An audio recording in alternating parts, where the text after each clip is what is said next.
Running কৰিলে দেহাৰ ক্ষতি হয় নেকি? ৰানিং কৰা ল'ৰা এজনে কি খাব লাগে আৰু ৰানিং কৰা ল'ৰা এজনে কি খাব নালাগে? গুড ইভিনিং সকলোকে। তো আজি আবেলি ভিডিঅ' বনাই আছোঁ, ঠিক আছে, আৰু আশা কৰোঁ সকলোৱে ভালে আছে।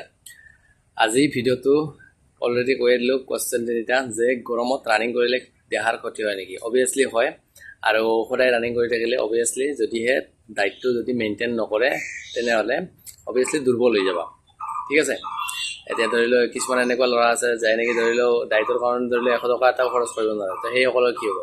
গোটেইখিনি কথা পাতিম, ঠিক আছে। মাত্ৰ কেইটামান বস্তু এড কৰিলে হ'ল, কেইটামান বস্তু এভইড কৰিলে হ'ল, ঠিক আছে, যদিহে তুমি এজন ৰানিং কৰা ল'ৰা বা ছোৱালী। এতিয়া কথা হ'ল কি, যে ধৰি লওক আমি সকলোৱে ৰানিং কৰিব জানো অলৰেডি, হয় নে নহয়? এতিয়া ধৰি লওক ৰানিং কৰোঁতে কিছুমান আমাৰ ভুল হৈ থাকে, বা ধৰি লওক ৰানিং কৰোঁতে আমাৰ কেতিয়াবা আমি দেহাৰ ক্ষতি হোৱা যেন পাওঁ, আৰু এইটো হয় অলৰেডি, ঠিক আছে। এতিয়া কথা হ'ল কি, গৰমত অতিমাত্ৰা গৰমত যদি আপুনি ৰানিং কৰে, 2 টাইম ৰানিং নকৰিব প্ৰথম কথা। যদিহে 1 টাইম ৰানিং কৰে ঠিক আছে, বেষ্ট। কাৰণ 2 টাইম ৰানিং কৰিলে অভিয়াছলি দেহাৰ ক্ষতি হ'ব, কাৰণ ঘামৰ দ্বাৰা আমাৰ মানে ধৰি লওক এনাৰ্জি, সেই বহুখিনি বস্তুৰ ক্ষতি হয়।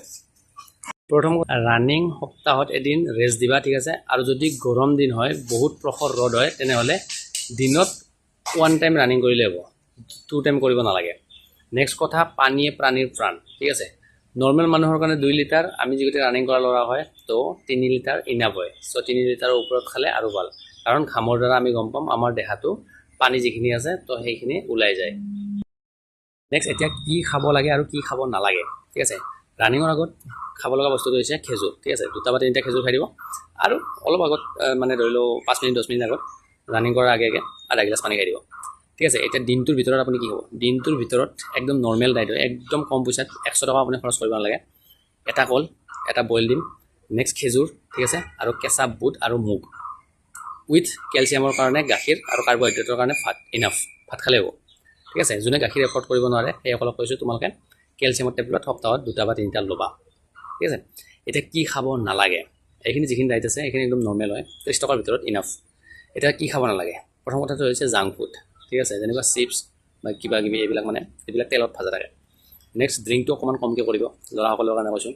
আৰু যিখিনি আমাৰ ধৰি লওক ধূমপান জাতীয় খাদ্য, মানে পাণ মছলা, ঠিক আছে, এইটো মানে এভইড কৰিব। আৰু ছোৱালীসকলকো কৈছোঁ, যিখিনি ধৰি লওক বাৰ্গাৰ চাৰ্গাৰ এইবিলাক মানে, আৰু তেলত ভাজা বস্তুটো অকণমান কমকৈ খাব, ঠিক আছে। আৰু যদি ফুল ভিডিঅ' লাগে, যে ৰাতিপুৱাৰ পৰা নাইটলৈকে একদম পূৰা ডিচিপ্লিনত কেনেকৈ কি খাব লাগে, তো মই ফুল ভিডিঅ' আনি দিম ইউটিউবত, ঠিক আছে। তোমালোকে ইউটিউব বুলি কমেণ্ট কৰিবা। বাকী ভিডিঅ'টো ইনফৰ্মেটিভ হয়, সকলোকে যাতে পहुঁচি যায়, যিসকল ল'ৰা ৰানিং কৰে বা যিসকল ছোৱালী ৰানিং কৰে। জয় হিন্দ, জয় ভাৰত, জয় অসম।